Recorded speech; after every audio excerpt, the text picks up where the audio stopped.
In the 3rd year of the reign of Jehoiakim king of Judah came Nebuchadnezzar king of Babylon unto Jerusalem, and besieged it.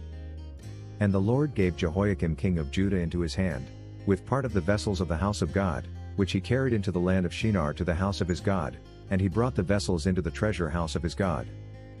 And the king spoke unto Ashpenaz the master of his eunuchs, that he should bring certain of the children of Israel, and of the king's seed, and of the princes, children in whom was no blemish, but well favoured, and skilful in all wisdom, and cunning in knowledge, and understanding science, and such as had ability in them to stand in the king's palace, and whom they might teach the learning and the tongue of the Chaldeans. And the king appointed them a daily provision of the king's meat, and of the wine which he drank, so, nourishing them 3 years, that at the end thereof they might stand before the king.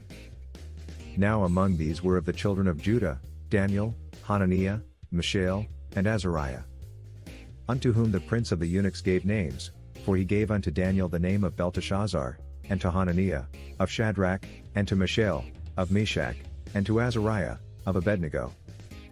But Daniel purposed in his heart that he would not defile himself with the portion of the king's meat, nor with the wine which he drank, therefore, he requested of the prince of the eunuchs that he might not defile himself.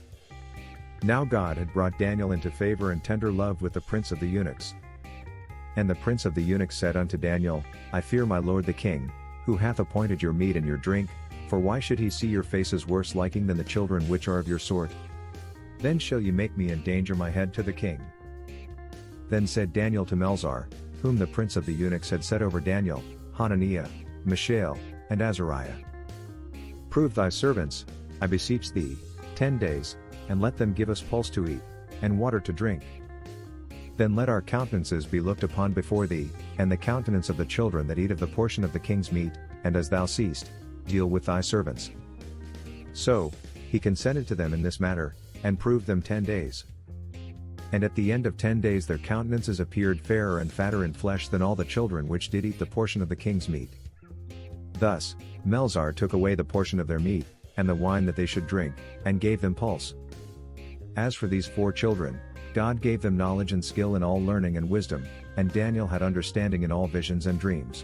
Now at the end of the days that the king had said he should bring them in, then the prince of the eunuchs brought them in before Nebuchadnezzar. And the king communed with them, and among them all was found none like Daniel, Hananiah, Mishael, and Azariah, therefore, stood they before the king. And in all matters of wisdom and understanding, that the king inquired of them, he found them 10 times better than all the magicians and astrologers that were in all his realm. And Daniel continued even unto the 1st year of King Cyrus.